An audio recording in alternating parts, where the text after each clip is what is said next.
Oi gente, André Teixeira Jacobina aqui na Nova Máquina do Tempo, de novo com o professor João Augusto Rocha, e a gente vai continuar nesse segundo bloco. Antes de continuar o segundo bloco, eu queria agradecer ao grande Robério que está aqui nos ajudando, fazendo a filmagem. Quero agradecer ao professor Luiz Eugênio e à professora Lígia que viabilizaram essa conversa, a Lígia que me deu o contato do professor. Eu esqueci de dizer isso no primeiro bloco, mas estou dizendo aqui no segundo bloco. E o Luiz Eugênio que favoreceu para que a gente pudesse fazer esse encontro aqui no Instituto de Saúde Coletiva e ter essa conversa para a gente falar sobre Anísio, para a gente falar sobre Anísio Teixeira, falar sobre a trajetória dele. E nesse segundo bloco a gente vai entrar um pouco mais no livro, né?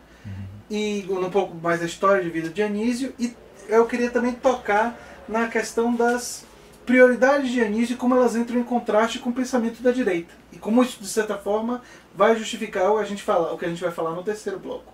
Mas enfim, eu te interrompi, você estava no meio de um raciocínio, peço que agora continue. Então. Bom, nós estávamos lá no Rio de Janeiro, né? Isso. Ele era na fase de 31 a 35, que ele foi o secretário de Educação do Pedro Ernesto. O Pedro Ernesto saiu da Revolução de 30 e era tido como um médico, um médico muito progressista, fez muito trabalho ótimo na área de saúde e na área de educação também no Rio.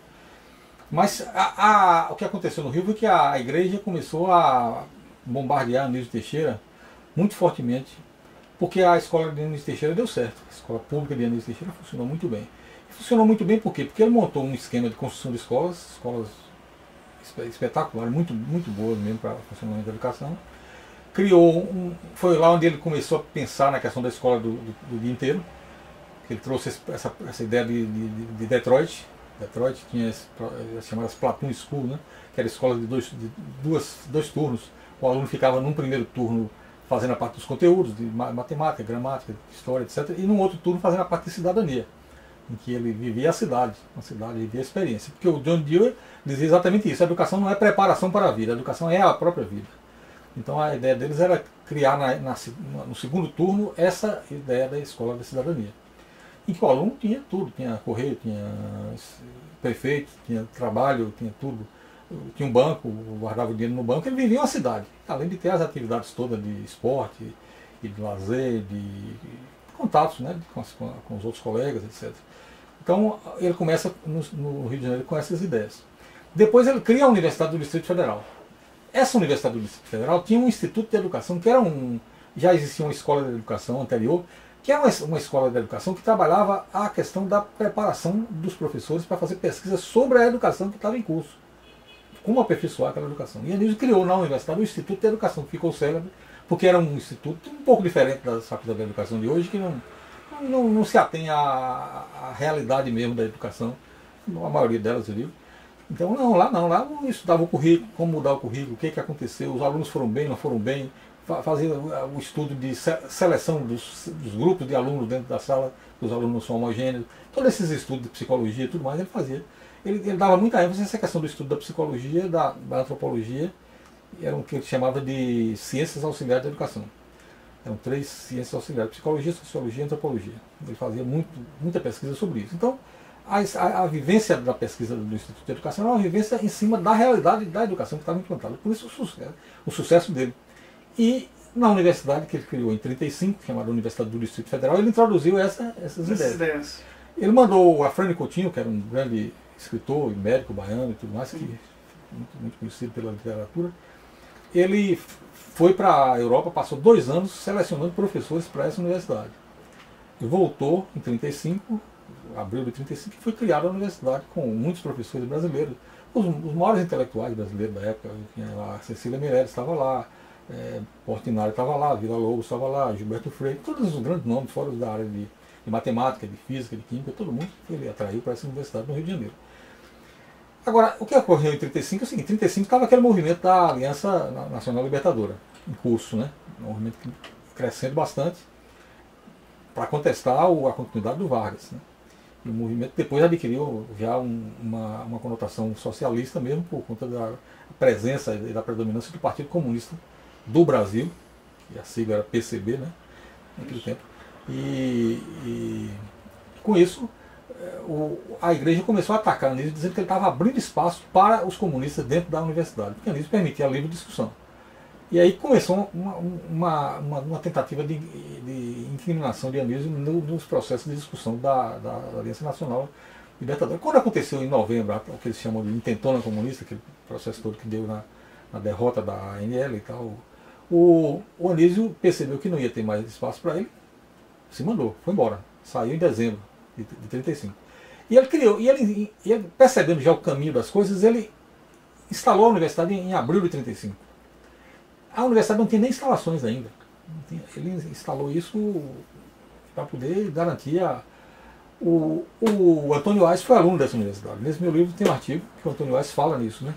Eu acho que nessa época o PCB era o Partido Comunista Brasileiro. O Partido Comunista do Brasil vem depois. Não. Era do Brasil? Não é. O partido original, criado em 22, chama-se Partido Comunista do Brasil. De 22. De 22. Partido Comunista do Brasil. Era do Brasil porque a ideia era que havia uma internacional comunista e o Brasil tem uma seção chamada, todos os partidos do mundo chamavam assim. Sim. Partido Comunista da Itália, Partido Comunista de... Mas a sigla era PCB. Isso só mudou em 62. Em 1962 foi que houve a cisão entre os dois, o PCdoB. Isso. O Partido Comunista do Brasil foi cindido. E o que chamou o Partido Comunista Brasileiro ficou com a sigla. O PCB ficou com a sigla. Em 62. E durante o período da ditadura militar atuou no MDB. Eu só estou explicando a questão da sigla, né? Porque entendi. A sigla PCB, que era do antigo Partido Comunista do Brasil até 62, ficou para o Partido Comunista Brasileiro. E aí foi criado o PCdoB para manter a sigla do partido original, de 22. Então, por exemplo, o partido PCdoB é criado em 22. Já o PCB é criado em 62. Embora eles digam que também é 22. Mas eles têm uma briga sobre o nome. Sobre a origem. Aliás, quem é o partido original que é dos comunistas, eu acho que tem briga até hoje. Porque tem um novo PCB agora que apoia o PSOL, inclusive. Exatamente. Tem agora com a... tem um outro tipo de reclamação em relação à origem. Mas o PCB entrou para o partido do PPS. Sim, aí acabou. Acabou. Aí foi recriado com a sigla PCB. Foi recriado o PCB. Mas vamos voltar à questão de Anísio. Desculpe.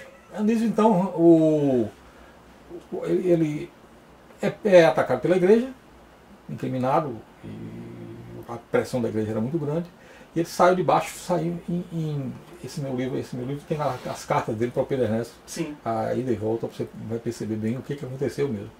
O Pedro Ernesto não queria, mas ele disse, não, é o jeito, eu não sei. Ele saiu e daí foi para a clandestinidade.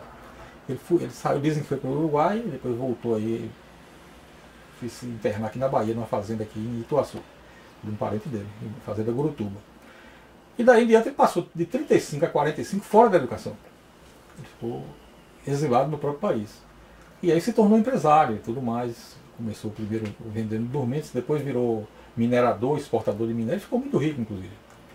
E para você perceber a personalidade de Anísio, a capacidade dele, né?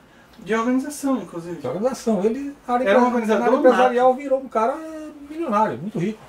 E curiosamente ele é o cara que conseguiu fazer cimento na Bahia. Repare a influência disso. Porque isso interfere na questão da cidade, da urbanização do Estado, porque o cimento é fundamental para a construção. Então, essa descoberta está nesse livro, um artigo aqui de Diógenes Rebouças. Diógenes Rebouças me explicou como é que foi. Eu não vou entrar em detalhes agora, mas o fato é que ele fazia cimento, a fábrica de cimento dele era com conchas calcárias tiradas do mar. Então, o problema do cimento é o calcário. Não tinha jazida de calcário, eles resolveram tirar do mar, foi a ideia dele. E até hoje o cimento da Bahia é feito com concha da Bahia de Todos os Santos. Depois ele vendeu a fábrica. Ele nem começou a produzir cimento, ele só fez instalar e vendeu para os americanos. Os americanos instalaram a cimento Aratu, não é Aratu. Aratu é um molusco. Então, por causa disso, porque o petróleo vem das conchas. Então ele criou essa fábrica de cimento, exportador de manganeiro. Ele recebeu a concessão da Serra do Navio, que era uma coisa imensa que deu fortunas a muita gente aí. Mas quando chegou em 45, terminou a guerra, veio a redemocratização em 46, ele imediatamente voltou para a educação. Ele estava na Unesco, ele foi um dos organizadores da Unesco, como especialista na área de ensino superior, chamado pelo Julian Huxley, lá da Inglaterra, para trabalhar lá. Ficou um ano por lá organizando a Unesco, depois foi chamado pelo Otávio Mangabeira para ser o secretário de Educação e Saúde. Tem pela Educação e Saúde. Né? Então ele foi secretário de Educação e Saúde do Mangabeira de 47 a 51. E aí foi outra revolução. Foi uma coisa impressionante na Bahia que ele fez, na expansão da educação, na construção da escola parque, e na própria saúde também, construiu muitos desses hospitais públicos, que foi na gestão dele e tudo, né? Bom, para você ter uma ideia da capacidade de Anísio, do espírito antiburocrático de Anísio para fazer as coisas, ele fazia escolas no interior, construiu muitas escolas no interior, com base num plano que foi feito pelo Diógenes Rebouças. Aqui entra o engenheiro, entra aqui agora, que sou eu que fiz um artigo sobre isso, né? E aqui eu boto as fotos das escolas. Ele fazia as escolas moduladas. Deixa eu ver se eu mostro para as pessoas. Aqui, Pra ver se dá para ver. aí é a escola parque, mas A escola parque dá para ver, né? então ele fez com o Diógenes Rebouças as escolas moduladas, que eu mostro também aqui. Pode continuar falando, professor. A escola modulada era o seguinte: você tinha uma escola que era uma escola rural, uma escola que era feita no campo.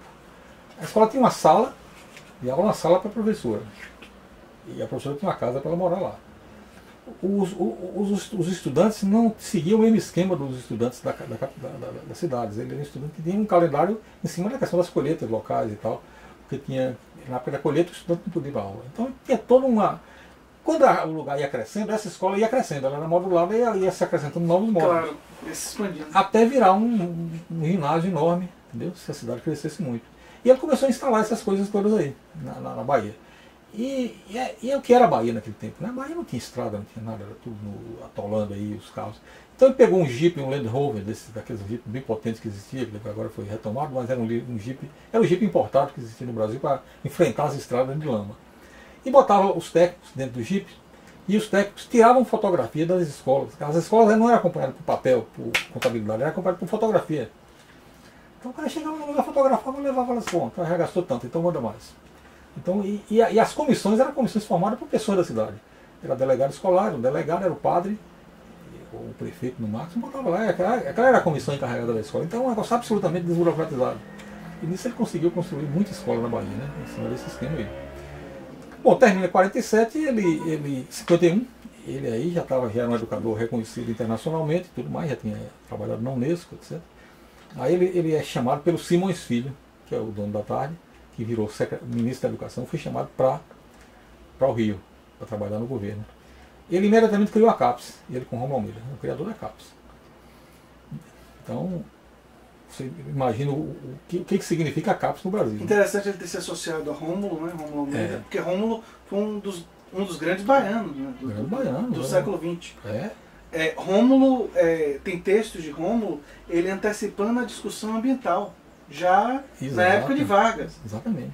Rômulo antecipa a questão de sustentabilidade lá atrás. Eu vou mostrar aqui. E era um defensor da democracia em períodos que o Brasil era fundamentalmente autoritário. É uma figura e era um nacionalista fervoroso também, Rômulo Almeida, é uma figura... Então, nesse ponto, eu acho que vale a pena ressaltar que Anísio se associou aos melhores. Aos melhores. Em cada área. Não, mas eu vou dizer uma coisa de Anísio aqui, que é anterior a tudo isso. Anísio, em 1924, isso aqui talvez mereça até um programa nosso, só isso aqui. Em 1924, 15 de maio de 24, ele assumiu em abril de 24. Repare que ele está com um mês de secretário, menino, 23 anos de idade. Ele faz uma solenidade aqui para criar o Dia da Árvore na Bahia, a Festa da Árvore, que era 13 de maio. 13 de maio, você imagina o que é 13 de maio? Dá para pensar por causa da associação do pessoal de origem africana, a questão do respeito à árvore, o respeito deve ser mais ou menos por aí, eu acredito. Porque era o dia nesse tempo a referência era a questão da escravatura, né? Então, 13 de maio. Olha aí, olha quem é que vai para esse ato. Governador do Estado, intendente municipal, todos os militares, autoridades federais, todo mundo nesse ato, montado por um menino, 23 anos de idade. Ele faz uma coisa sobre essa questão ambiental aqui, impressionante nesse texto. Muito marcado pela religião e tudo mais, mas... a ideia de cuidar da terra. De cuidar da terra. Que existe uma fundamentação, inclusive religiosa, para o ambientalismo. Ele não é o único a fazer esse argumento de que se Deus deu essa terra para nós temos que cuidar dela. Agora você veja bem aqui no final. Olha o espírito prático do sujeito, né? Ele pega, planta árvores na Avenida 7 toda. Uma árvore da Intendência Municipal, outra da Inspetoria de Ensino. Simbólicas também. Não, plantada. Cavou o chão nesse dia, na passeata que ele fez. Mas o local escolhido é político também. É. Porque a escolha de colocar na inspetoria do ensino estadual, na diretoria do... Não, aqui é na Avenida 7. Ele saiu plantando na Avenida 7, a árvore da Intendência Municipal, Sim. a árvore da inspetoria, depois quando termina, a árvore do povo. Maravilhoso. Então, só aquelas árvores da Avenida 7 que você via na Mercedes, tudo ele foi plantado por ele. Olha o avanço do cara. E aí ele coloca aqui a questão ambiental, a questão de você destruir a natureza. Não é, claro, com os princípios de hoje, mas uma coisa ainda... Não, você tem a base do ponto de vista moral. Base do ponto de vista moral. Do ponto de vista moral, você tem a base. Claro que hoje nós temos uma compreensão científica que ele não podia ter naquela época, até porque muitos dos estudos desenvolvidos foram pós década de 70. Isso é 24. Exatamente. É 24. Isso é início do século XX. Início do século XX. E agora, é interessante porque as bases do ponto de vista moral de muitas questões como essa estão lá atrás. Lá atrás. Bom, então ele começa eu já estou depois de 51, né? Depois ele começa em 51 trabalha um pouco na questão do ensino médio e tudo mais, no MEC, mas depois ele começa a ter uma presença tão forte que ele foi praticamente o ministro da Educação do Brasil de 51 a 64. Embora nunca ocupasse oficialmente, mas ele era o cara que fazia o discurso do ministro. Ele era o cara que você queria dinheiro ia pedir a ele. Porque logo em 52 morre o diretor do INEP num acidente aéreo. E ele ocupa o INEP. Então o INEP virou o Ministério da Educação, de fato. Qualquer coisa era o INEP que resolvia. Ele aí fica como... Repara, que ele já estava como secretário-geral da CAPES e entrou como diretor do INEP, ocupando 2 cargos. E aí vai em frente, tem uma série de... que depois eu vou entrar em detalhe na última parte, né, sobre a questão do livro, sobre a questão do confronto com a igreja e tudo mais. Chega em 64, ele é aposentado compulsoriamente. Não, inventaram lá uma série de coisas que ele tinha feito e tudo mais, porque eles são hábeis nisso, né? Queriam tirar ele do governo, tiraram. A primeira coisa que fizeram foi aposentá-lo compulsoriamente. O cara com 63 anos de idade, uma genialidade, praticamente era quem mandava na educação brasileira, foi afastado sumariamente. Já aplicando o primeiro Plano Nacional de Educação, que foi ele que criou. Ele criou o plano, montou o plano, foi o relator no Conselho Federal e estava implantando o plano. Esse plano, implantado a partir de 63, é o plano que dá recurso a Paulo Freire para fazer a parte Eu já ia lhe perguntar de adultos. Da relação dele com Paulo Freire. São 2 prioridades nesse plano. A primeira prioridade é generalizar o ensino de 2 turnos. Parece que você leu o meu pensamento. Deve ter sido. Os 2 turnos, que é a escola Parque era o exemplo, né? Então ele queria fazer uma adaptação desse plano a partir do plano de Brasília, que Juscelino o encarregou de fazer, foi o autor do plano educacional de Brasília, envolvendo desde o primário, secundário até a UNB, né? O UNB passou para E esse pessoal que está aí no governo quer destruir Paulo Freire, né? Então você vê bem, aí quando chega ele coloca 2 prioridades. Uma prioridade era essa, generalizar a escola de 2 turnos no Brasil. Sim. Fazer adaptações, estudos para poder generalizar isso a partir do plano de Brasília. E a segunda prioridade era a erradicação do analfabetismo, com prioridade para o trabalho de Paulo Freire. Foi quem financiou todo o trabalho de Angicos, aquilo tudo. Foi o MEC com Anísio, que também cito no meu livro. Pouca gente conhece isso. Isso aqui é a primeira vez que está saindo no livro. Essa questão da relação dele com Paulo Freire. Bom, ele é afastado. Um dos pontos, todos os IPMs, os chamados inquéritos policiais militares, que ele foi submetido, ele se safou. Ele não tinha nada, não havia nada. Era só pretexto para ele sair. Tanto que eles que os coronéis ficaram até fã dele, né? Os coronéis que participaram dos processos e que fizeram a inquisição a ele. Um desses processos era um processo que dizia que ele tinha 3 empregos, porque ele terminou sendo também vice-reitor da UNB. E quando o Darcy foi ocupar o ministério da Casa Civil de João Goulart, ele virou reitor da UNB. Então ele tem 3 cargos. Ele era secretário-geral da CAPES, diretor do INEP e reitor da UNB. Você imagina a capacidade de trabalho de um homem desse. Incrível. Os caras caíram em cima dizendo que ele estava ilegal porque ele só podia ter 2 empregos.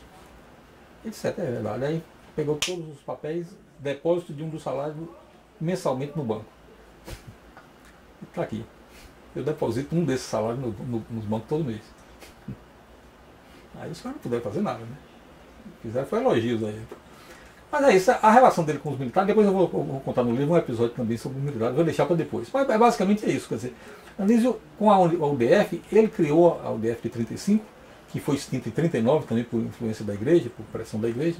Terminou ficando na mão de Alceu Amoroso Lima, a reitoria, e aí encerraram tudo. Foram 4 anos só de universidade. Essa universidade ela é mais importante do que a USP, porque a USP foi na mesma ocasião, talvez, diz Antônio Aires que os processos eram interligados, por causa da relação de Fernando Azevedo com Anísio, e muitos dos professores dele, Antônio Aires, no Rio de Janeiro, viajavam para São Paulo para dar aula, mas só que São Paulo foi a Faculdade de Filosofia, Ciências e Letras, que foi uma coisa inovadora, muito importante no Brasil. Mas a UDF foi toda a universidade. A engenharia da USP não estava adequada a esse processo novo de universidade de pesquisa. A Universidade de 35 é a universidade de pesquisa, já começa sendo universidade de pesquisa. E termina em 39. Aí a USP começou em 34, mas era uma universidade de pesquisa somente na Faculdade de Filosofia, Ciências e Letras. E depois foi crescendo e generalizando e deu continuidade, entendeu? Mas com essa ideia da UDF, que ela foi extinta, ele retoma Brasília. Em 61, com a Constituição de Brasília é com base nas ideias da... E mais avançada ainda, porque a ideia de Brasília era ser uma universidade de integração latino-americana. Com conexão com outros países. Com outros países da América Latina. Ele queria integrar todo mundo da América Latina. Inclusive tem uma biblioteca espetacular que foi totalmente destruída pelos militares. A biblioteca latino-americana, né? Um dos vários danos que os militares fizeram. Bom, a questão da invasão da Universidade de Brasília, quando ele era reitor, também conto no livro, está no final do livro, que eu peguei do relatório da Comissão da Verdade da UNB e reproduzo um depoimento de Perseu Abramo, que é belíssimo, belíssimo porque é tão triste, mas ele é muito fiel ao que aconteceu. O Anísio, dia 9 de abril de 65, não estava com o reitor, quem estava com o reitor era Almir de Castro, que era o vice dele. A sorte dele é que ele não estava lá. Ele chegou a conhecer Josué de Castro? Conheci eu. Ele teve uma relação com o Josué? Eu não conheço em detalhe, mas ele já vi Josué de Castro falando dele. É porque eu pensei nessa possibilidade, só para explicar, porque Sim. Parece meio aleatório. Eu posso investigar. Parece meio aleatório, mas vale a pena a investigação, porque Josué é uma das outras grandes figuras que também teve um esquecimento programado pela ditadura militar. A ditadura militar tentou apagar Josué de Castro da história. E Josué era muito amigo de Darcy Ribeiro. Josué e Darcy tiveram uma relação relativamente próxima. Era amigo de Anísio. Oi? Então era amigo de Anísio. Exato. Então, Darcy é cria de Anísio. Exatamente. Então, se Josué e Darcy tiveram aproximação na época institucional, né? Como pessoas de diferentes atuações para tentar promover a educação, no caso de Josué a questão do combate à fome e tudo mais, é um geógrafo, eu fiquei pensando, Josué, que foi uma pessoa que foi exilada pela ditadura militar, Josué deve ter conhecido Anísio e deve ter tido algum tipo de contato, porque eram algumas das grandes figuras do período, né? Não, a criação de Brasília, da Universidade de Brasília, que merece um capítulo à parte disso aí, foi feita porque Anísio Teixeira tornou-se presidente da SPPC, em 55. Repare que em 39 foi extinta a Universidade do Distrito Federal. Ele passou de 35 a 45 fora da educação, exilado no próprio país. Retoma em 45, quando chega em 55, ele é escolhido presidente da SPPC. Repare que ele era secretário-geral da CAPES, diretor do INEP, presidente... Como é que ele fazia tudo isso? Depois foi reitor da UNB, tudo ao mesmo tempo. Então, ele, como presidente da SPPC, tomou uma série de iniciativas muito interessantes. Uma delas foi essa, de buscar todos os cientistas brasileiros no exterior, e os brasileiros também, para se unirem na busca da construção de uma universidade que seria a Universidade da Intelectualidade Brasileira, é como Darcy chama a UNB. Encarregou Darcy de fazer o trabalho da universidade, porque o plano de Brasília era todo dele. Mas ele pegou parte de primeiro e segundo grau e Darcy pegou a parte de universidade para fazer. O UNB Darcy desenvolveu, sempre em diálogo com ele, né? E sempre tendo como referência a Universidade do Distrito Federal, de 35. Sim. Então o Josué deve ter entrado nessa história. Sim, sim. Porque Josué é um desses intelectuais. Sim. Então ele atraiu todos os intelectuais de fora do Brasil para cá, para montar o UNB. É triste pensar que pós-64 Josué acaba pouco tempo depois exilado e morre fora do Brasil. Né? Anísio, eu acredito, acho mais provável, e a gente vai falar sobre isso no último bloco, eu acredito que ele foi assassinado pelo regime, me parece ser o mais provável. O que me moveu na pesquisa sobre a morte dele foi isso aí, quer dizer, sempre essa hipótese, colocar essa hipótese, porque ele morre em 71, ele já estava, repare que em 64 ele foi aposentado compulsoriamente. Sim. Imediatamente depois de 64, ele é chamado para os Estados Unidos. Ficou nos Estados Unidos 2 anos, ensinando em Califórnia, na Colômbia, ensinou em várias universidades americanas. Depois ele vai para o Chile e monta e reconstrói a universidade. Ele foi encarregado pelo Eduardo Frei de reconstruir a universidade chilena. Ele passou lá como consultor do Chile. E naturalmente ele continuou como consultor do Chile por algum tempo. Em 71, então ele já estava com 7 anos, né? 7 anos já fora da educação, formalmente, quer dizer, deixando de ocupar cargos. Nem podendo mais por causa nem da podendo repressão. mais porque foi aposentado compulsoriamente. E a repressão não deixava ele retomar. Mas aí, ele estava na lista das pessoas que estavam sendo observadas. Exatamente. Ele faz parte, inclusive, dos intelectuais monitorados. Ele não foi exilado porque ele não teve atividade política junto a partidos políticos de oposição, mas ele tinha um histórico pessoal que colocava ele como uma pessoa com ideias divergentes das ideias que estavam sendo implantadas. Você pode até gostar dele, mas não gostava das ideias. É por aí.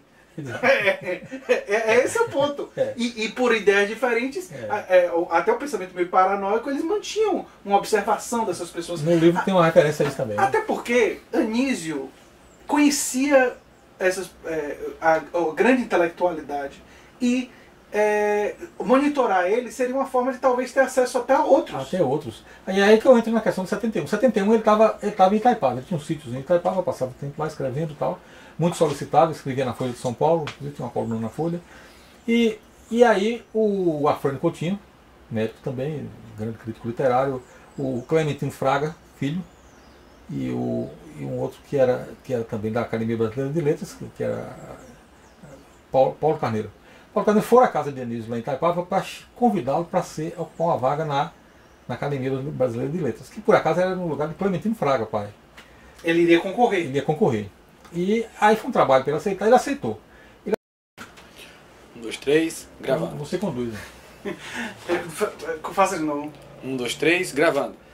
Oi gente, André Teixeira Jacobina aqui na Nova Máquina do Tempo, de novo com o professor João Augusto Rocha, e a gente vai continuar nesse segundo bloco. Antes de continuar o segundo bloco, eu queria agradecer ao grande Robério que está aqui nos ajudando, fazendo a filmagem.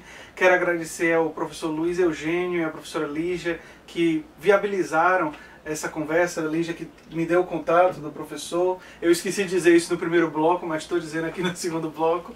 E o Luiz Eugênio que favoreceu para que a gente pudesse fazer esse encontro aqui no Instituto de Saúde Coletiva e ter essa conversa para a gente falar sobre Anísio, para a gente falar sobre Anísio Teixeira, falar sobre a trajetória dele.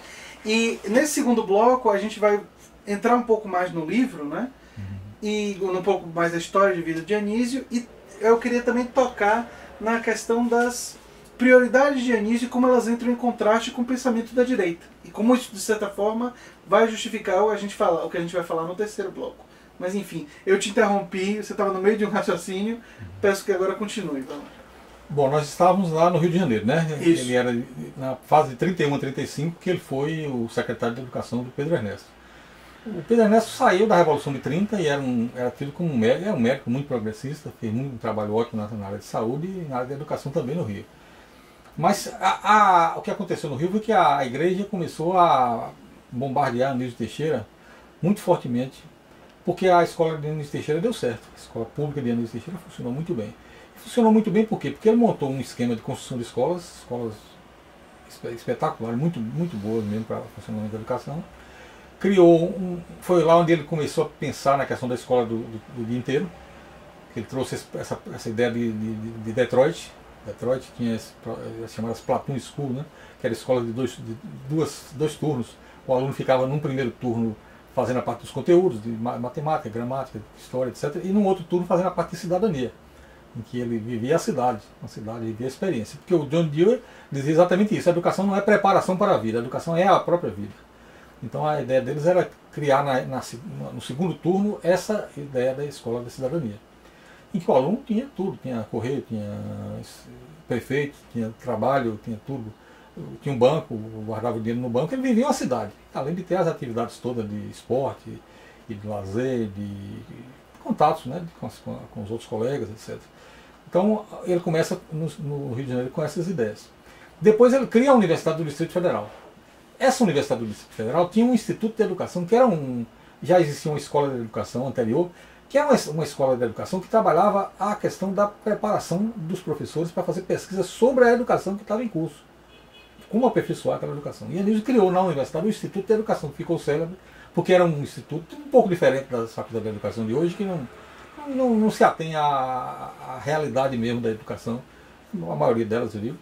Então, lá eu estudava o currículo, como mudar o currículo, o que aconteceu, os alunos foram bem, não foram bem, fazia o estudo de seleção dos grupos de alunos dentro da sala, que os alunos não são homogêneos, todos esses estudos de psicologia e tudo mais, ele fazia. Ele dava muita ênfase nessa questão do estudo da psicologia, da antropologia, era o que ele chamava de ciências auxiliares da educação. Eram 3 ciências auxiliares: psicologia, sociologia e antropologia.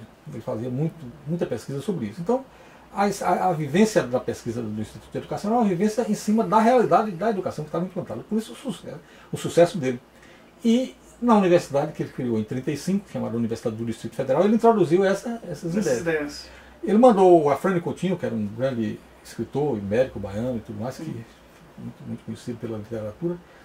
Ele foi para a Europa, passou 2 anos selecionando professores para essa universidade. E voltou em 1935, abril de 1935, e foi criada a universidade com muitos professores brasileiros. Os maiores intelectuais brasileiros da época, a Cecília Meirelles estava lá, Portinari estava lá, Vila Lobos estava lá, Gilberto Freire, todos os grandes nomes fora da área de matemática, de física, de química, todo mundo foi atraído para essa universidade no Rio de Janeiro. Agora, o que ocorreu em 1935 é o seguinte: em 1935 estava aquele movimento da Aliança Nacional Libertadora, em curso, né? Um movimento crescendo bastante para contestar a continuidade do Vargas, né? E o movimento depois adquiriu já uma conotação socialista mesmo, por conta da presença e da predominância do Partido Comunista do Brasil, que a sigla era PCB, né? Naquele tempo. E com isso, a igreja começou a atacar Anísio, dizendo que ele estava abrindo espaço para os comunistas dentro da universidade, porque Anísio permitia a livre discussão.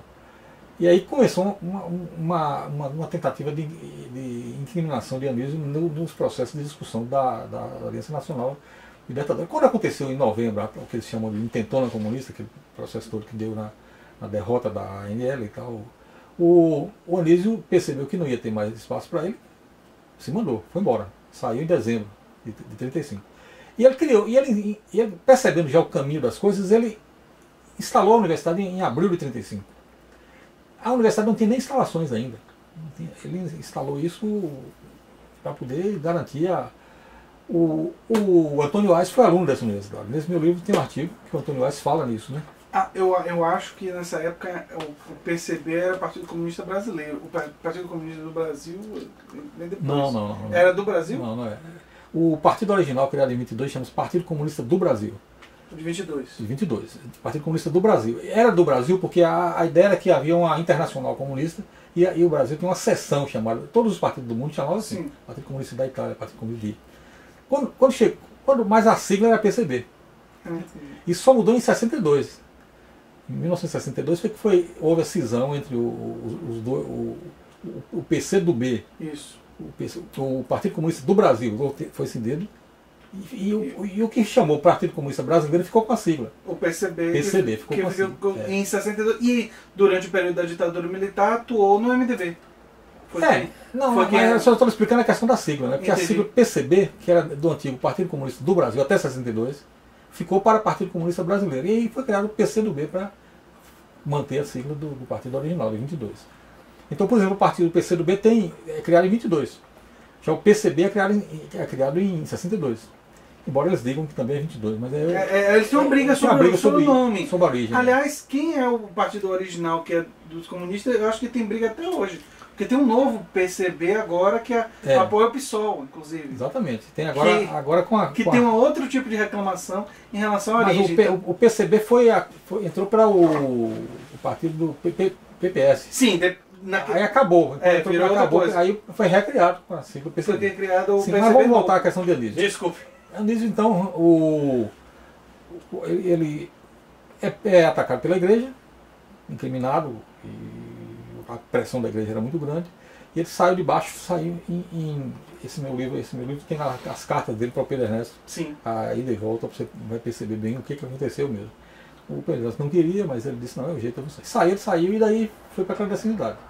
Ele saiu, dizem que foi para o Uruguai, depois voltou aí, fez se internar aqui na Bahia, numa fazenda aqui em Ituaçu, de um parente dele, em fazenda Gurutuba. E daí em diante ele passou de 35 a 45 fora da educação. Ele ficou exilado no próprio país.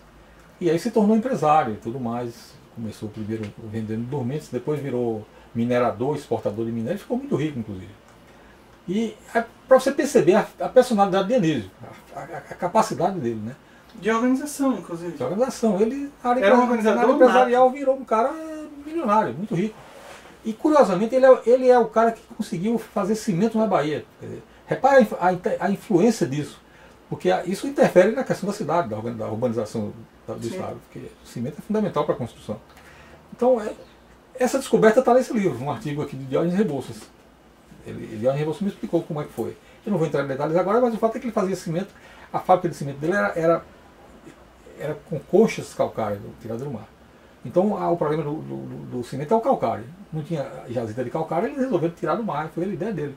E até hoje o cimento da Bahia é feito com concha da Bahia de Todos os Santos. Depois ele vendeu a fábrica. Ele nem começou a produzir cimento, ele só quis instalar e vendeu para os americanos. Os americanos instalaram a cimento Aratu, não é Aratu. Aratu é uma luz. Então, por causa disso, porque o petróleo vem das conchas. Então ele criou essa fábrica de cimento, exportador de manganês, recebeu a concessão da Serra do Navio, que era uma coisa imensa que deu fortunas a muita gente aí, mas quando chegou em 45, terminou a guerra, veio a redemocratização em 46, ele imediatamente voltou para a educação. Ele estava na Unesco, ele foi um dos organizadores da Unesco, como especialista na área de ensino superior, foi chamado pelo Julian Huxley, lá da Inglaterra, para trabalhar lá. Ficou um ano por lá organizando a Unesco, depois foi chamado pelo Otávio Mangabeira para ser o secretário de Educação e Saúde. Tem pela Educação e Saúde. Né? Então ele foi secretário de Educação e Saúde do Mangabeira de 47 a 51. E aí foi outra revolução. Foi uma coisa impressionante na Bahia que ele fez, na expansão da educação, na construção da escola parque e na própria saúde também. Construiu muitos desses hospitais públicos aqui, foi na gestão dele e tudo. Né? Bom, para você ter uma ideia da capacidade de Dionísio, do espírito antiburocrático de Dionísio para fazer as coisas, ele fazia escolas no interior, construiu muitas escolas no interior, com base num plano que foi feito pelo Diógenes Rebouças. Aqui entra o engenheiro, entra aqui agora, que sou eu que fiz um artigo sobre isso. Né? E aqui eu boto as fotos das escolas. Ele fazia as escolas moduladas. Deixa eu ver se eu mostro para as pessoas. Aqui, Ver se dá para ver. aí é a escola parque, mas A escola parque dá para ver, né? E, então ele fez com o Diógenes Rebouças as escolas moduladas, que eu mostro também aqui. Pode continuar falando, professor. A escola modulada era o seguinte, você tinha uma escola que era uma escola rural, uma escola que era feita no campo. A escola tinha uma sala, e era uma sala para a professora. E a professora tinha uma casa para ela morar lá. Os estudantes não seguiam o mesmo esquema dos estudantes das cidades. Ele era um estudante que tinha um calendário em cima da questão das colheitas locais e tal, porque na época da colheita o estudante não podia ir para aula. Então tinha toda uma... Quando o lugar ia crescendo, essa escola ia crescendo, ela era modulada e ia se acrescentando novos módulos. Claro, ia se expandindo. Até virar um ginásio enorme, entendeu? Se a cidade crescesse muito. E ele começou a instalar essas coisas todas aí, na Bahia. E o que era a Bahia naquele tempo? Né? A Bahia não tinha estrada, não tinha nada, era tudo atolando aí os carros. Então ele pegou um Jeep, um Land Rover, daqueles Jeep bem potentes que existia, que agora foi retomado, mas era um Jeep, era o Jeep importado que existia no Brasil para enfrentar as estradas de lama. E botava os técnicos dentro do Jeep, e os técnicos tiravam fotografia das escolas. As escolas não eram acompanhadas por papel, por contabilidade, eram acompanhadas por fotografia. Então o cara chegava no lugar, fotografava e levava elas, bom, então já gastou tanto, então manda mais. Então, e as comissões eram comissões formadas por pessoas da cidade. Era delegado escolar, o delegado era o padre, ou o prefeito no máximo, botava lá, aquela era a comissão encarregada da escola. Então é um negócio absolutamente desburocratizado. E nisso ele conseguiu construir muita escola na Bahia, né? Em cima desse esquema aí.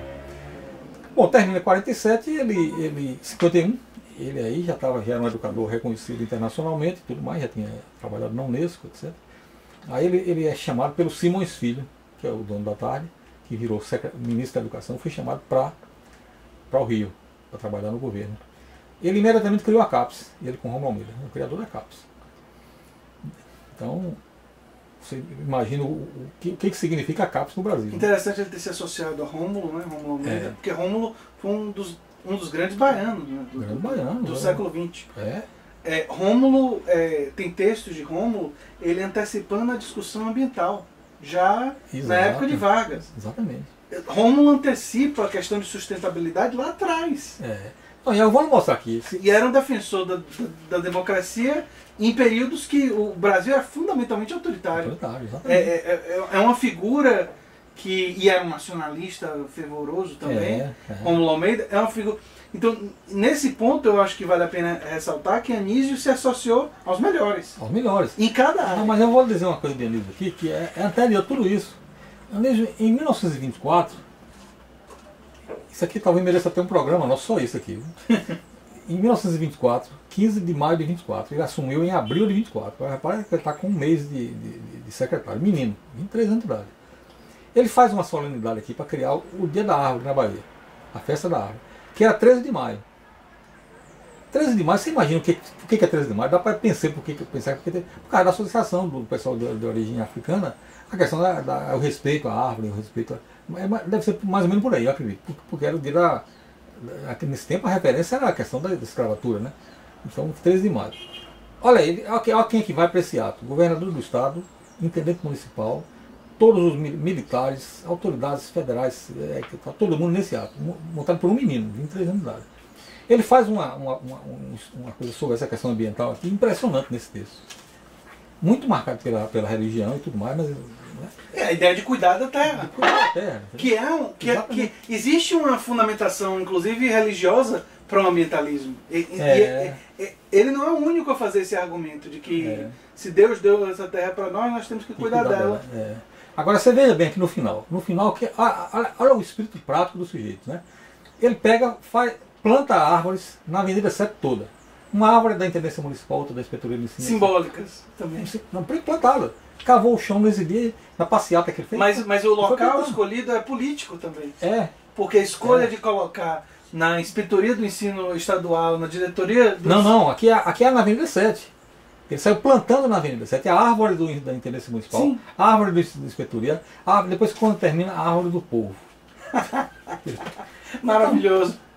Só aquelas árvores da Avenida 7 que você via na Mercedes, tudo ele foi plantado por ele. Olha o avanço do cara. E aí ele coloca aqui a questão ambiental, a questão de você destruir a natureza. Não é, claro, com os princípios de hoje, mas uma coisa ainda... Não, você tem a base do ponto de vista moral. Do ponto de vista moral, você tem a base. Claro que hoje nós temos uma compreensão científica que ele não podia ter naquela época, até porque muitos dos estudos desenvolvidos foram pós década de 70. Isso é 24. Exatamente. É 24. Isso é início do século XX. Início do século XX. E agora, é interessante porque as bases do ponto de vista moral de muitas questões como essa estão lá atrás. Lá atrás. Bom, então ele começa eu já estou depois de 51, né? Ele começa em 51 trabalha um pouco na questão do ensino médio e tudo mais, no MEC, mas depois ele começa a ter uma presença tão forte que ele foi praticamente o ministro da Educação do Brasil de 51 a 64. Embora não ocupasse oficialmente, mas ele era o cara que fazia o discurso do ministro. Ele era o cara que você queria dinheiro e ia pedir a ele. Porque logo em 52 morre o diretor do INEP num acidente aéreo. E ele ocupa o INEP. Então o INEP virou o Ministério da Educação, de fato. Qualquer coisa era o INEP que resolvia. Ele aí fica como... Repara, que ele já estava como secretário-geral da CAPES e entrou como diretor do INEP, ocupando 2 cargos. E aí vai em frente, tem uma série depois eu vou entrar em detalhe na última parte, né, sobre a questão do livro, sobre a questão do confronto com a igreja e tudo mais. Chega em 64, ele é aposentado compulsoriamente. Não, inventaram lá uma série de coisas que ele tinha feito e tudo mais, porque eles são hábeis nisso, né? Queriam tirar ele do governo, tiraram ele.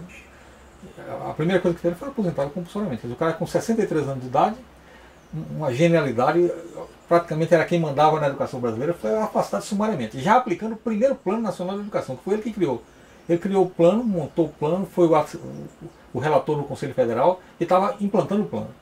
Esse plano, implantado a partir de 63, é o plano que dá recurso a Paulo Freire para fazer a parte Eu já ia lhe perguntar de adultos. Da relação dele com Paulo Freire. São 2 prioridades nesse plano. A primeira prioridade é generalizar o ensino de 2 turnos. Parece que você leu meu pensamento. Deve ter sido. Os 2 turnos, que é a escola Parque era o exemplo, né? Então ele queria fazer uma adaptação desse plano a partir do plano de Brasília, que Juscelino o encarregou de fazer, foi o autor do plano de educacional de Brasília, envolvendo desde o primário, secundário até a UNB, né? O UNB passou para E esse pessoal que está aí no governo quer destruir Paulo Freire, né? Então você vê bem, aí quando chega ele coloca duas prioridades. Uma prioridade era essa, generalizar a escola de 2 turnos no Brasil. Sim. Fazer adaptações, estudos para poder generalizar isso a partir do plano de Brasília. E a segunda prioridade era a erradicação do analfabetismo, com prioridade para o trabalho do Paulo Freire. Foi quem financiou todo o trabalho de Angicos, aquilo tudo. Foi o MEC com o Anísio, que também cito no meu livro. Pouca gente conhece isso. Isso aqui é a primeira vez que está saindo no livro. Essa questão da relação dele com Paulo Freire. Bom, aí ele é afastado. Um dos pontos, todos os IPMs, os chamados inquéritos policiais militares a que ele foi submetido, ele se safou. Ele não tinha nada, não havia nada. Era só um pretexto para ele sair. Tanto que eles que os coronéis ficaram até fã dele, né? Os coronéis que participaram dos processos e que fizeram a inquisição a ele. Um desses processos era um processo que dizia que ele tinha 3 empregos, porque ele terminou sendo também vice-reitor da UNB. E quando o Darcy foi ocupar o ministério da Casa Civil de João Goulart, ele virou reitor da UNB. Então ele tem 3 cargos. Ele era secretário-geral da CAPES, diretor do INEP e reitor da UNB. Você imagina a capacidade de trabalho de um homem desse. Incrível. Os caras caíram em cima dizendo que ele estava ilegal porque ele só podia ter 2 empregos. Ele disse, é verdade. Aí pegou todos os papéis, depósito de um dos salários mensalmente no banco. E está aqui. Eu deposito um desses salários nos bancos todo mês. Aí os caras não puderam fazer nada, né? Fizeram foi elogios a ele. Mas é isso, a relação dele com os militares, depois eu vou contar no livro um episódio também sobre os militares, vou deixar para depois. Mas basicamente é isso, quer dizer, Anísio, com a UDF, ele criou a UDF de 35, que foi extinta em 39 também por influência da igreja, por pressão da igreja, terminou ficando na mão de Alceu Amoroso Lima, a reitoria, e aí encerraram tudo. Foram 4 anos só de universidade. Essa universidade ela é mais importante do que a USP, porque a USP foi na mesma ocasião, talvez, diz Antônio Aires que os processos eram interligados, por causa da relação de Fernando Azevedo com Anísio, e muitos dos professores dele, Antônio Aires, no Rio de Janeiro, viajavam para São Paulo para dar aula, mas só que São Paulo foi a Faculdade de Filosofia, Ciências e Letras, que foi uma coisa inovadora, muito importante no Brasil. Mas a UDF foi toda a universidade. A engenharia da USP não estava adequada a esse processo novo de universidade de pesquisa. A Universidade de 35 é a universidade de pesquisa, já começa sendo universidade de pesquisa, e termina em 39. Aí a USP começou em 34, mas era uma universidade de pesquisa somente na Faculdade de Filosofia, Ciências e Letras. E depois foi crescendo e generalizando e deu continuidade, entendeu? Mas com essa ideia da UDF, que ela foi extinta, ele retoma Brasília. Em 61, com a Reconstrução de Brasília, é com base nas ideias e mais avançada ainda, porque a ideia de Brasília era ser uma universidade de integração latino-americana. Com conexão com outros países. Com outros países da América Latina. Ele queria integrar todo mundo da América Latina. Inclusive tem uma biblioteca espetacular que foi totalmente destruída pelos militares. A biblioteca latino-americana, né? Um dos vários danos que os militares fizeram. Bom, a questão da invasão da Universidade de Brasília, quando ele era reitor, também conto no livro, está no final do livro, que eu peguei do relatório da Comissão da Verdade da UNB e reproduzo um depoimento de Perseu Abramo, que é belíssimo, belíssimo que ele é tão triste, mas ele é muito fiel ao que aconteceu. O Anísio, dia 9 de abril de 65, não estava como reitor, quem estava como reitor era Almir de Castro, que era o vice dele. A sorte dele é que ele não estava lá. Ele chegou a conhecer Josué de Castro? Conheci eu. Ele teve uma relação com o Josué? Eu não conheço em detalhe, mas ele já vi Josué de Castro falando dele. É porque eu pensei nessa possibilidade, só para explicar, porque Sim. Parece meio aleatório. Eu posso investigar. Parece meio aleatório, mas vale a pena a investigação, porque Josué é uma das outras grandes figuras que também teve um esquecimento programado pela ditadura militar. A ditadura militar tentou apagar Josué de Castro da história. E Josué era muito amigo de Darcy Ribeiro. Josué e Darcy tiveram uma relação relativamente próxima. Era amigo de Anísio.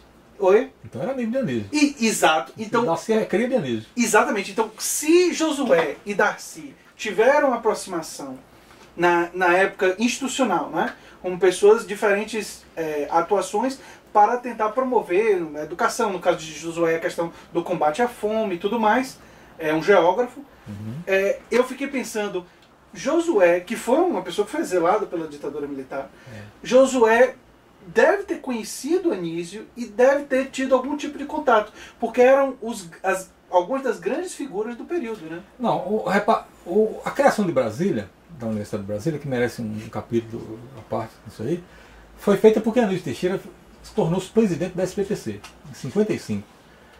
Repare que em 39 foi extinta a Universidade do Distrito Federal. Ele passou de 35 a 45 fora da educação, exilado no próprio país. Retoma em 45, quando chega em 55, ele é escolhido presidente da SPPC. Repare que ele era secretário-geral da CAPES, diretor do NEP, presidente... Como é que ele fazia tudo isso? Depois foi reitor da UNB, tudo ao mesmo tempo. Então, ele, como presidente da SPPC, tomou uma série de iniciativas muito interessantes. Uma delas foi essa, de buscar todos os cientistas brasileiros no exterior, e os brasileiros também, para se unirem na busca da construção de uma universidade que seria a Universidade da Intelectualidade Brasileira, é como Daci chama a UNB. Encarregou Daci de fazer o trabalho da universidade, porque o plano de Brasília era todo dele.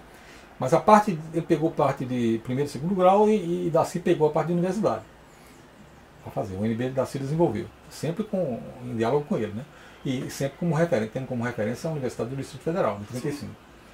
Então o Josué deve ter entrado nessa história. Sim, sim. Porque Josué era um desses intelectuais. Entendeu? Sim. Então ele atraiu todos os intelectuais de fora do Brasil para cá, para montar o UNB. É triste pensar que pós-64 Josué acaba pouco tempo depois exilado e morre fora do Brasil. Né? Anísio, eu acredito, acho mais provável, e a gente vai falar sobre isso no último bloco, eu acredito que ele foi assassinado pelo regime, me pareceu o mais provável. O que me moveu na pesquisa sobre a morte dele foi isso aí, quer dizer, sempre essa hipótese, colocar essa hipótese. Porque ele morre em 71, em 71 ele já estava, repare que em 64 ele foi aposentado compulsoriamente. Sim. Imediatamente depois de 64 ele é chamado para os Estados Unidos. Ficou nos Estados Unidos 2 anos, ensinando em Califórnia, na Colômbia, ensinou em várias universidades americanas. Depois ele vai para o Chile e monta e reconstrói a universidade. Ele foi encarregado pelo Eduardo Frei de reconstruir a universidade chilena. Ele passou lá como consultor do Chile. E naturalmente ele continuou como consultor do Chile por algum tempo. Em 71, então ele já estava com 7 anos, né? 7 anos já fora da educação, formalmente, quer dizer, deixando de ocupar cargos. Nem podendo mais por causa da repressão. Nem podendo mais porque foi aposentado compulsoriamente. E a repressão não deixava ele retomar. Mas aí, ele estava na lista das pessoas que estavam sendo observadas. Exatamente. Ele faz parte, inclusive, dos intelectuais monitorados. Ele não foi exilado porque ele não teve atividade política junto a partidos políticos de oposição, mas ele tinha um histórico pessoal que colocava ele como uma pessoa com ideias divergentes das ideias que estavam sendo implantadas. Você pode até gostar dele, mas não gostava das ideias. É por aí. Esse é o ponto. E por ideias diferentes, até o pensamento meio paranoico, eles mantinham uma observação dessas pessoas. No livro tem uma referência a isso também. Até porque Anísio conhecia a grande intelectualidade e monitorar ele seria uma forma de talvez ter acesso até a outros. Até outros. E aí que eu entro na questão de 71. Em 71 ele estava em Itaipava, ele tinha um sítio em Itaipava, passava tempo lá escrevendo e tal. Muito solicitado, escrevia na Folha de São Paulo, inclusive tinha uma coluna na Folha. E aí o Afrânio Coutinho, médico também, grande crítico literário, o Clementino Fraga, filho, e um outro que era também da Academia Brasileira de Letras, que era Paulo Carneiro. Paulo Carneiro foi à casa de Anísio lá em Itaipava para convidá-lo para ocupar uma vaga na Academia Brasileira de Letras, que por acaso era no lugar de Clementino Fraga, pai. Ele iria concorrer. Ele ia concorrer. E aí foi um trabalho para ele aceitar, ele aceitou. Quando ele morreu, ele ia para a casa do Aurélio Buarque para pedir o voto ao Aurélio Buarque para a academia. Entendeu? E ele desaparece. Na saída dele da Fundação Getúlio Vargas para a casa do Aurélio, em 11 de março de 71, ele desaparece. Ia almoçar com o Aurélio para pedir o voto para a Academia Brasileira de Letras.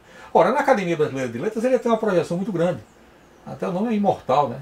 Sim. Então matar um imortal ia ser meio complicado eliminar. Então, e eles achavam que Anísio Teixeira, pelo estilo de vida dele, pela independência, pela autonomia intelectual que ele tinha, era capaz de participar da oposição ao regime militar.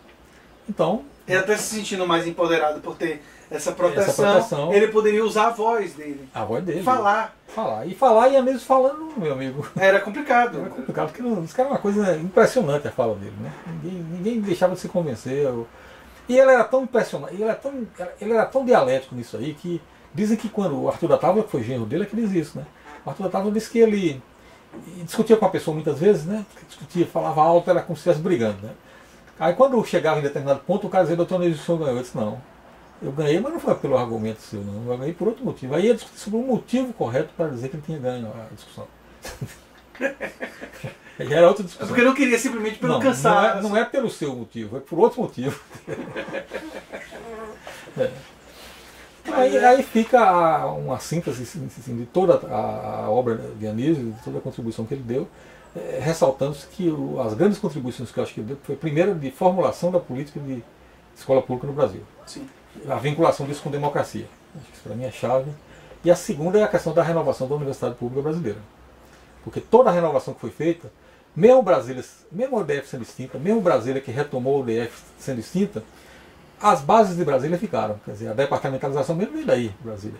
Os militares fizeram a reforma em 68 e disseram que usaram Brasília como referência. Dá-se diz que isso é uma farsa, mas de qualquer modo é um resquício, é a consequência de uma construção que Anísio fez que terminou sendo aplicada às universidades federais do Brasil.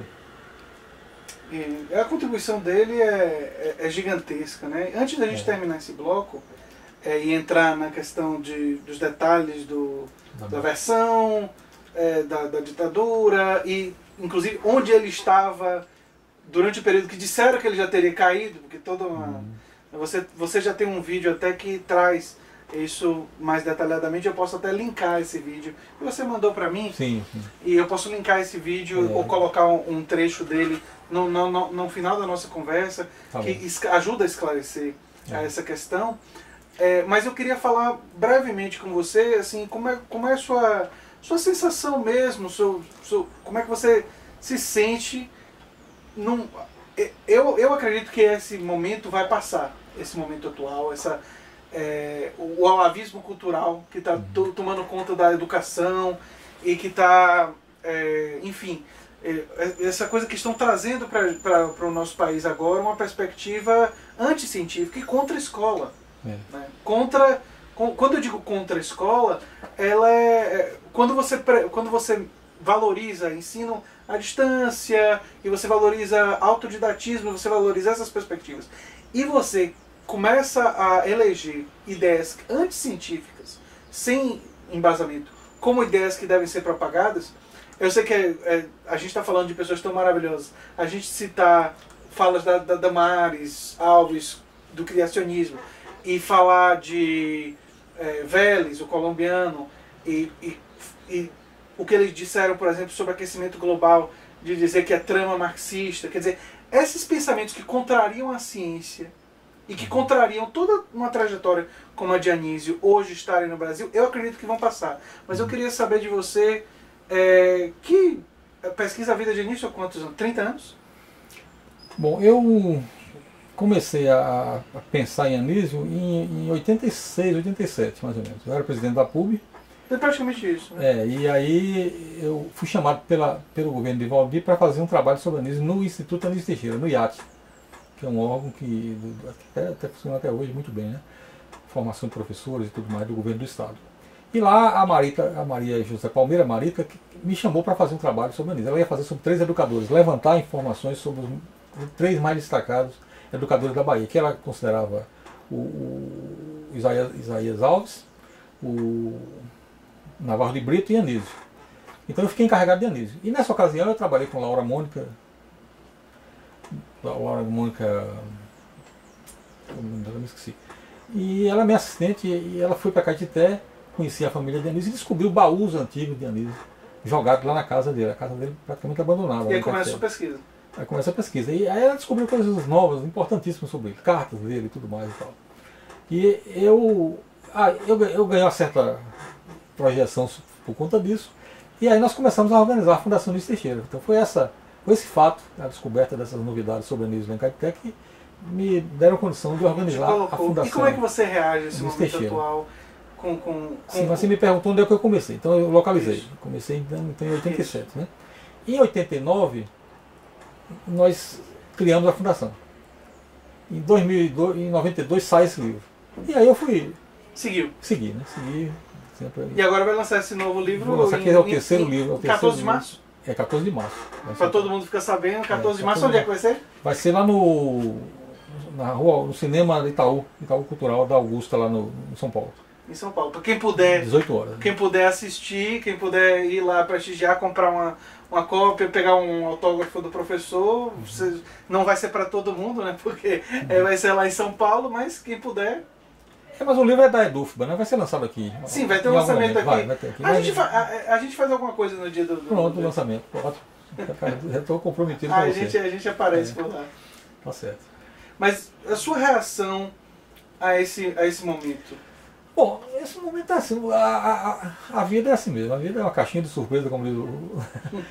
Acontece isso. Isso não vai durar. É evidente que não vai durar. Não tem consistência para durar. Assim espero. Né? Não, eu digo que vai precisar de muita luta, sempre tudo precisa de muita luta, mas a consistência do regime militar é muito maior do que isso aí. O regime militar fez o quê? O regime militar acabou introduzindo na Constituição os atos institucionais.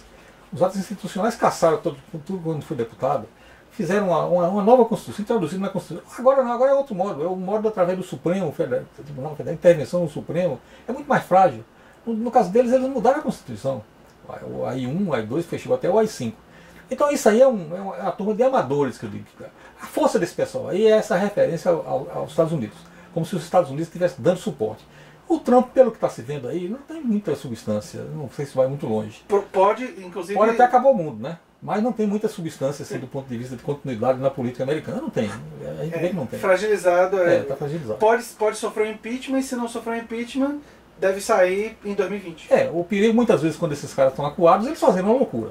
Então, e o meu receio em relação ao governo atual é um pouco isso. Eu tenho poucas dúvidas, por exemplo, que o Brasil vai enfrentar crises durante esse período, e pessoas autoritárias, pessoas que não acreditam na democracia, pessoas que dizem que fazem elogios à ditadura, elogios a regimes militares e tal.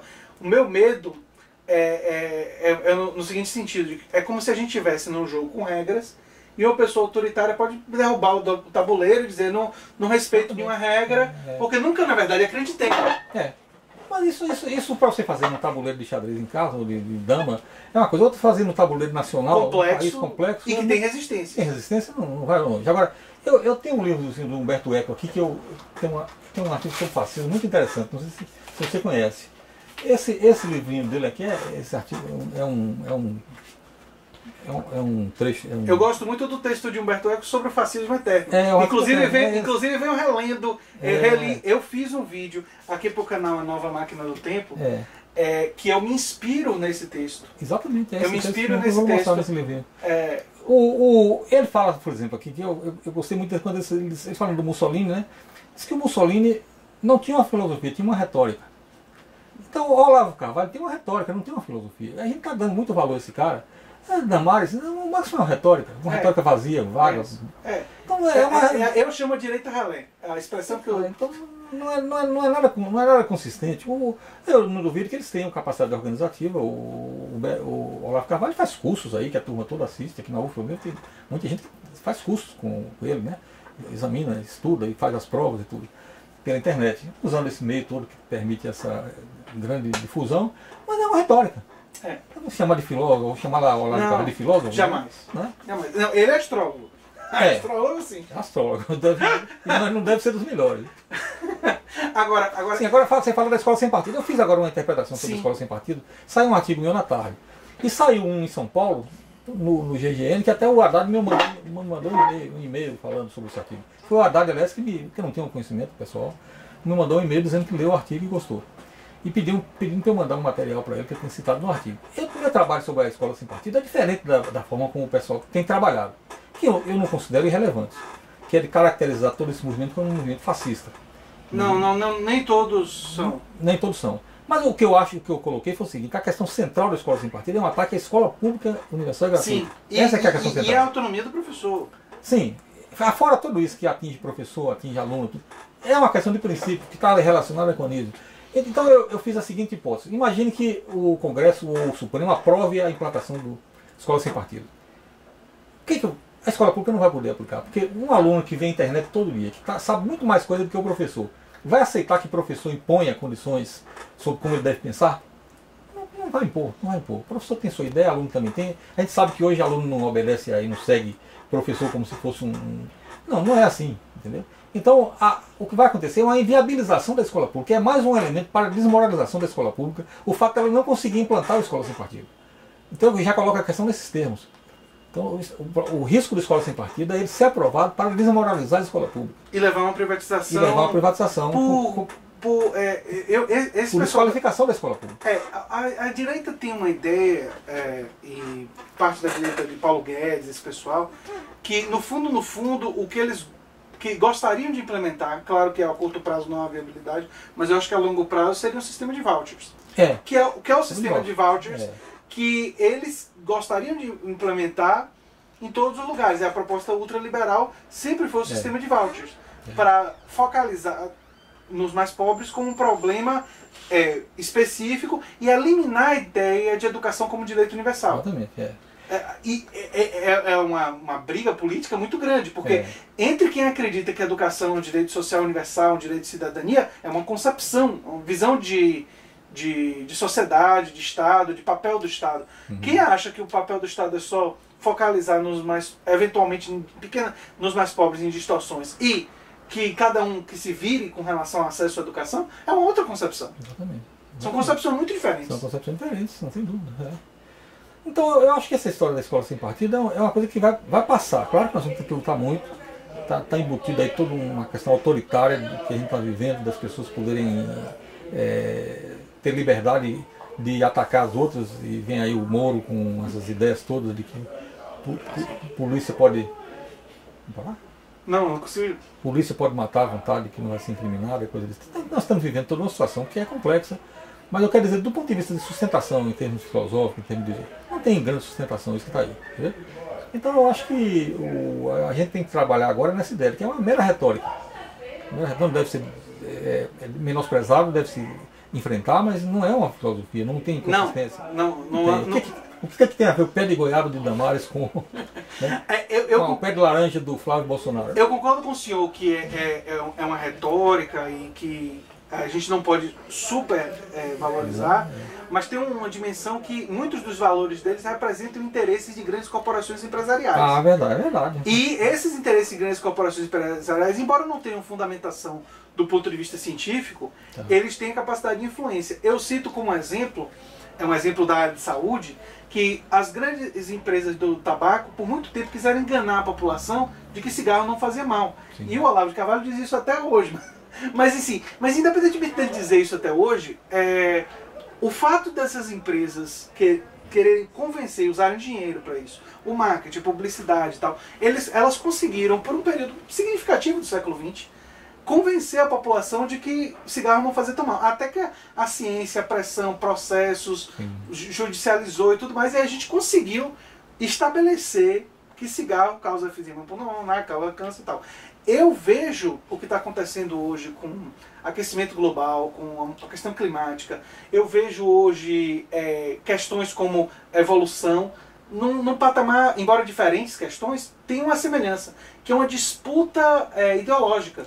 Então, existem pensamentos científicos que entram em contraste com outras formas de pensar a realidade e com interesses de outros grupos. No caso da evolução, entra em contraste com interesses de organizações evangélicas e religiosas, que muitas vezes tem uma questão financeira envolvida aí, tem muito dinheiro envolvido, não é pouco dinheiro. E, no caso do aquecimento global, tem a grande indústria do petróleo, que o interesse dela entra em contradição quando você diz que você vai mudar a matriz energética. Quer dizer, um cara como Bernie Sanders, ele é um pesadelo para a indústria do petróleo porque ele tem um projeto que contraria os interesses de lucratividade. Então eu vejo o risco de um cara como o Bolsonaro aqui no Brasil, mas porque ele representa um projeto que tem aliados. Tem aliados, e isso... O complexo na questão do Bolsonaro é que Bolsonaro é um símbolo sem sustentação. Ele é tosco. Sem capacidade. Ele é profundamente tosco. Quem tem voto é Bolsonaro, não é militar. Isso. Entendeu? Então esse é que é o grande problema. O trabalho que o estatístico aí, o Mexe com Pesquisas fez para o PT recentemente, não sei se você viu, saiu no 247, muito destaque no Giro das 11. O Marcos Coimbra. Ah, sim. O Marcos Coimbra fez um trabalho magnífico sobre isso, mostrando que na semana da eleição, a quantidade de votos das mulheres evangélicas subiu exponencialmente. Quem elegeu o Bolsonaro foram as mulheres evangélicas. Entendeu? Então, afora coisas como que eu suspeito, que eu não provo nada, mas que eu acho que teve alteração na totalização, porque não sei se você se lembra aí que teve uma informação de que teve algumas pessoas, alguns hackers entraram no sistema, e com a senha de um ministro do STJ, entraram no sistema, e ninguém investigou isso. Entendeu? Então, a votação de Minas Gerais e a votação do Rio de Janeiro é estranhíssima no segundo turno. O próprio Marcos Coimbra disse, porque a diferença no Rio de Janeiro e em Minas Gerais foi mais de 10% na boca de urna. A boca de urna não dá 1% de diferença, nunca deu. Então o Bolsonaro teve 10% a mais. Estranho. A partir da, né? 10% em Rio e 12% em Minas. Só se tivesse um fato novo, né? Não é nenhum fato novo. No dia da eleição, não pode ter sido. Então há suspeita de que houve essa questão de fraude. Mas o outro lado é esse que o Marcos Coimbra levanta, com base em 14 institutos de pesquisas, ele fez todo. As mulheres, a votação das mulheres subiu exponencialmente. Estava uma diferença de 10% há uns 12, 13 dias atrás e terminou 40 e tantos por cento, 46% de diferença no final. Então, a se contar... Comunicação de pastores, pastores e aquela questão da informação de que o WhatsApp, que o Haddad estuprou uma criança de 11 anos, que ele botava no dia da eleição. Mais fake news. Fake news que não dava tempo de responder. Então há esses fatos todos, que são coisas que mostram a fragilidade de Bolsonaro, no final das contas, entendeu? Não é querendo menosprezar, não. Tem que enfrentar isso aí. Mas eu acho que, é como diz, a gente tem que começar com essa história aqui. Não é filosofia, é mera retórica. Entendeu? Não tem que ficar agora elevando esses caras. De forma alguma. Lidar com a ameaça no sentido das conexões de seus aliados.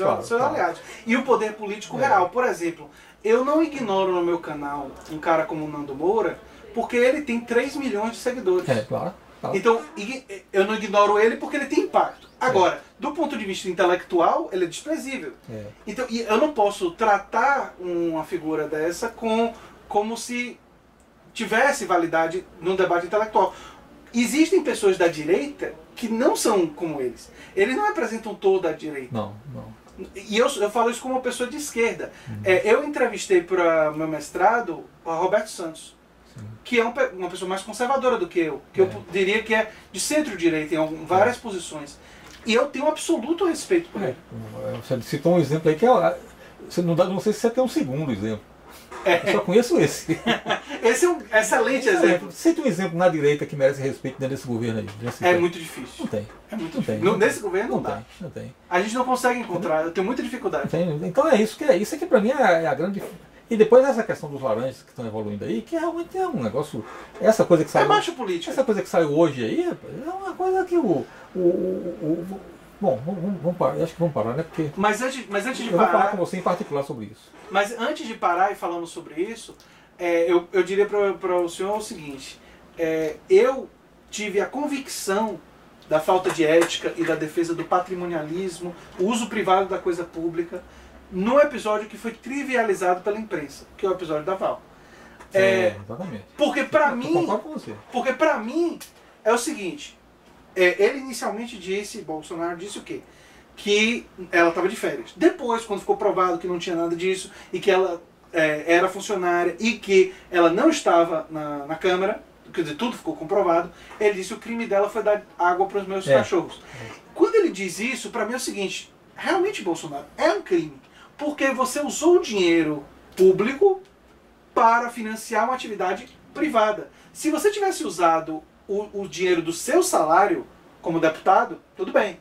Mas você usou o dinheiro que era da verba de gabinete. Dinheiro da verba de gabinete não pode ser utilizado para esse fim. Isso é irregular.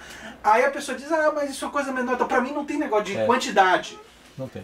Para mim a questão é mais simples. Se ele é capaz de fazer isso no micro, que era o espaço que ele tinha, ele pode flexibilizar em outras áreas. Os filhos dele também. O questão de Bolsonaro, ele não podia ser candidato a fazer aquela fala dele no dia da votação do impeachment. Aquilo ali é racismo. Racismo absoluto, né? No impeachment, Não, Foi a questão de glorificação de um terrorista. Elogio de um terrorista. Aquilo ali é pra você caçar o cara.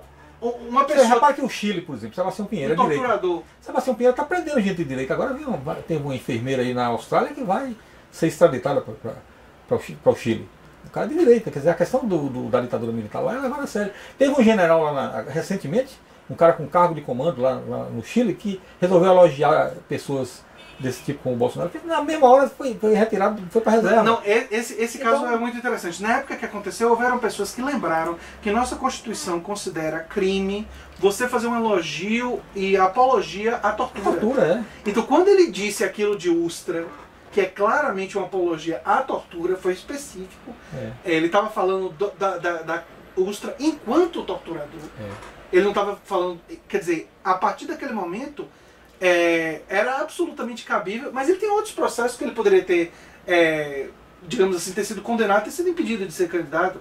Esse processo, que não foi movido por causa da proteção que o parlamentar tem, que eu sou totalmente contrário, não acho que o parlamentar deve ter tamanha imunidade.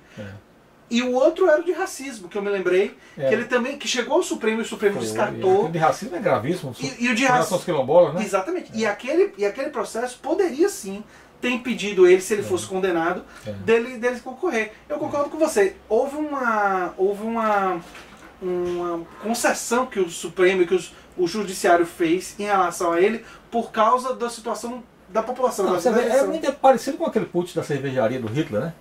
Lá na Baviera, em 32, 33, que o Hitler tentou dar um golpe, ele não tinha cidadania alemã ainda, e os juízes passaram a mão na cabeça dele. Foi dali que ele foi preso, e na prisão ele virou. A argumentação dele, na defesa dele, foi tal que ele usou aquele fato negativo como uma coisa positiva e virou um herói na Alemanha. Não, e foi sendo tolerado pela direita alemã, e depois acabou começa a ascensão do Hitler ali.